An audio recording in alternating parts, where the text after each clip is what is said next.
It's a rainy Tuesday evening outside the UC-TV studio in Northwest Georgia. All right, Eddie and I tonight, as you well know, when someone that's running for office announces, we let them come here. When they qualify, they get 30 minutes, each one of them, on the morning show and night talk, and then we bring them in to see you. And Republican congressional candidate Jennifer Strahan is preparing to go live on Night Talk, a local public access cable show. And Jennifer is candidate for the 14th Congressional District, state of Georgia, and that would be Marjorie Taylor Greene's seat. So thanks for coming. No, thank you for having me. Good evening. Strahan launched her campaign back in September, hoping to unseat the far-right Republican congresswoman. You know, we can look back in a time in history where people were told to wear a gold star, and they were definitely treated like second-class citizens. Greene has been condemned by some members of her own party for peddling conspiracy theories and associating with white nationalists. I think this is going to be the beginning of something great. The representative from Georgia, Marjorie Taylor Greene. We need a representative who is willing to do serious work, have serious conversations, and bring value back to our district. So first and foremost, we need to be on committees. We need to actually have a representative who's on committees, that wants to be on committees. Last February, the House voted to remove Greene from her committee assignments. Every Democrat and 11 Republicans voted for the measure. Our district has no influence to push back against these policies that are coming down. It's not about just being loud, it's about being effective. Okay, thanks for coming. No, it's my pleasure. Thank you. Jennifer Strahan, she's running for the 14th Congressional District, state of Georgia, and that's the seat now held by Marjorie. In 2020, Greene easily won the conservative district. It's basically the group of people who live around I-75 between Atlanta and Chattanooga. So it's industrial, it's agricultural, it's a good mix of both. It's just normal everyday working people, and there's not really a big metropolitan area. Silver is a political reporter in Calhoun, Georgia, one of the many smaller towns that make up the 14th district.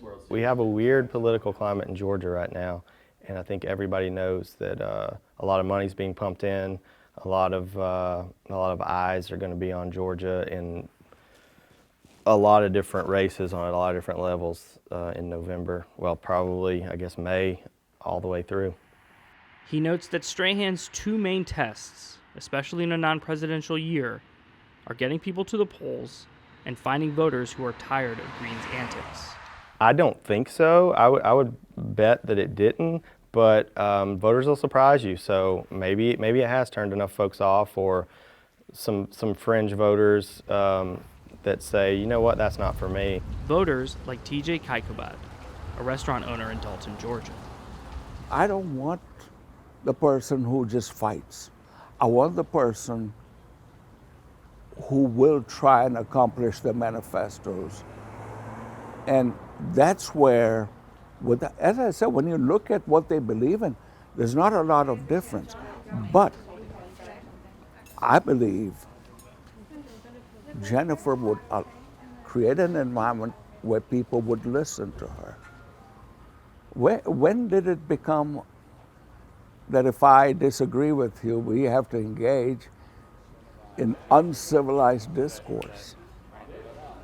I think people are tired of the divisive rhetoric. I think people are tired of words being thrown around in a very nonchalant way, right? Traitor is a very serious thing to say. It's a crime punishable by death, is what treason is. Nancy Pelosi is guilty of treason, and we want her out of our government. The Congresswoman recently testified at a hearing that focused on whether she should be barred from holding office because of her role in the January 6th insurrection. Ms. Greene, did you advocate to President Trump to impose martial law as a way to remain in power? I don't recall. So you're not denying you did it, you just don't remember? I don't remember. Okay. And Strahan cautiously pushed back on what Greene and others in her party have said regarding the 2020 election being stolen. I think just like any system, we have problems with our process. I don't believe it was to the extent where it would have changed the outcome. It's a balance that Strahan is trying to find in a primary defined by not just how conservative you are, but how much you fall in line with the former president. In the real world, we work with people every day who disagree with us, who have different thoughts, different experiences, different beliefs, and we can still come together, we can find common ground, and you can also recognize that at the end of the day, you're not going to agree on everything. I am conservative. We're running in a Republican primary. There's going to be overlap in our values and the things that we agree to or believe in. But at the end of the day, our tactics are different. Just a 20-minute drive from Rome, in Cedartown, Greene was holding a town hall with her constituents.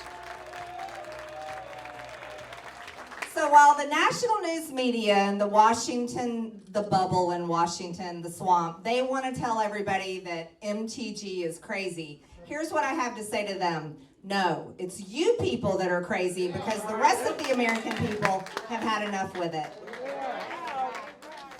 She is what Georgia needs. To me, it's not like politics altogether.